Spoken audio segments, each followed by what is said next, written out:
السلام عليكم ورحمة الله وبركاته. ألف مبروك للمنتخب المغربي، ألف مبروك للجمهور المغربي اللي كان حاضر بأعداد كبيرة في أمريكا وساند في الفريق المنتخب نتاعو لأنه عنده ثقة في المنتخب نتاعو.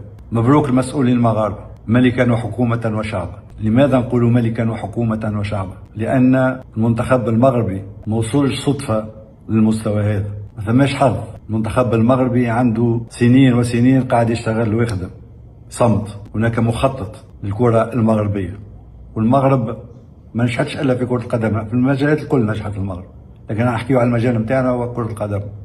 هذاك لازم نشكر المسؤولين المغاربة لأنه صرفوا أموال كبيرة، بنية تحتية كبيرة، اليوم تخطيط سليم، اليوم مراكز تكوين، اليوم الملاعب للشباب والشبان، اليوم المنتخبات الشبابية من أفضل المنتخبات في إفريقيا. منتخب 22 في قطر كيفاش تكون المنتخب هذا؟ وصل دور نصف النهائي. كيفاش وصل دور نصف النهائي؟ راقي، مجموعة جيدة، لاعبين اختيارهم كان جيد، لاعبين ممتازين يلعبوا في أوروبا ويلعبوا في أفضل فرق في المغرب. كون فريق دفاعي طبيعي أنه يلعب في كأس عالم ويلعب ضد منتخبات كبيرة، ويلعب ضد إسبانيا ويلعب ضد البرتغال، ضد منتخبات كبيرة وضد فرنسا. مازلنا ما عندناش إمكانيات المنتخبات العربية باش نمشيو ونهاجموا ونلعبوا ضد المنتخبات الكبيرة. الهجوم لا، طريقة دفاعية، انضباط كبير، حضور بدني كبير.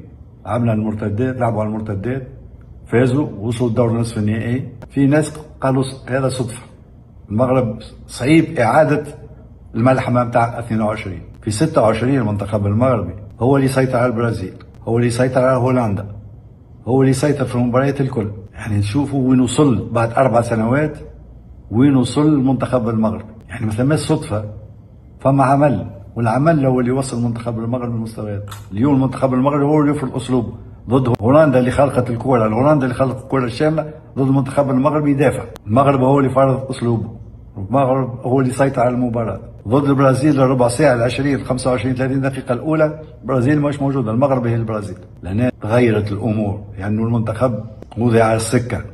المنتخب وكره القدم والرياضه في المغرب ما عادش تنظر الى الوراء، تنظر الى الحاضر والمستقبل. اليوم مشات للعالميه، خرجت من المحيط العربي الافريقي صراحه، بعيده على المنتخبات العربيه والافريقيه. اليوم المغرب تلعب الفوز بكاس العالم. اليوم المغرب قارع الكبار، فرنسا والارجنتين واسبانيا، اليوم المرشحين الكبار منتخب المغرب. هذا كل ماهوش من الصدفه او الحظ او العشوائيه، لا، ثماش. اللي يخدم يلقى كل شيء، مجالات الكل. اليوم ما شاء الله المغرب مجالات الكل، نشوفوا اقتصادا، نشوفوا السياحة، نشوفوا كل شيء، الرياضة، نشوفوا كل شيء قاعد تتطور وتحسن. لأن هناك عمل، هناك مخطط، ما ثماش بدون تخطيط وبدون عمل وبدون ناس. اختيار، أهم شيء اختيار الناس، اختيار المسؤول اللي هو باش يوصلك الأهداف المرسومة. والمغرب اختارت المسؤولين الجيدين، مسؤولين اللي يخدموا في الوطن ويخدموا في البلاد ويخدموا في مشروع اللي يحبوا يوصلوا الى اهدافهم ويحسبوه. من افضل المنتخبات العالميه اليوم وصلوا الهدف نتاعهم، والمغرب ما عادش باش تراجع الى الوراء. المغرب ما عادش تراجع الى الوراء، لان ذاقت سكه النجوميه، ذاقت النجوميه. المغرب لاعبين ذاقوا نجوميه. شوفوا عالم كامل يحكي على المغرب، لان المخطط ما يخافش في فوز بطوله، بالعكس البطوله تزيد تعطيك شحنه كبيره باش تمشي امام. ما تخافش، احنا نترشحوا كاس العالم ناقفوا، احنا ترشحنا كاس العالم ناقفوا، خلاص انجزنا كل شيء.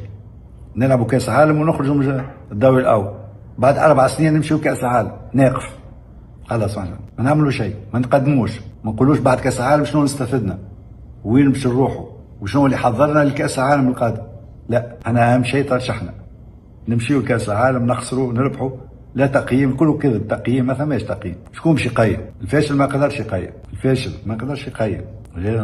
نلاحظوا ان اليوم المغرب عطاتنا درس، ولازم نتعلم من الدروس. بالعكس لازم نتعلم من احسن منا، مش عيب ومش عار. هذا هو. ان شاء الله موعدنا مباراة المغرب وفرنسا، عندنا ثقة في المنتخب المغربي باش يصعب المأمورية على المنتخب الفرنسي. فاز او انهزم المغرب ما عادش باش تقف، لان هذه كرة القدم، ما تقدرش تفوز بالمباريات الكل، لكن تكون من 4-5 منتخبات الأولى في العالم. المغرب اليوم باش يكون من 4-5-3 منتخبات الأولى في العالم بعد كأس العالم. إن شاء الله 2030 في المغرب، لا ننسى، ل 2030 إذا ما فاز المغرب المرة هذه، وإن شاء الله إذا ما فاز 2030، لانه اللاعبين عنده شبان كلهم 22 23 ما زالوا يلعبوا على الاقل كاس عالم اخر. نتمنى له النجاح والتوفيق ان شاء الله ضد المنتخب الفرنسي. شكرا والى اللقاء.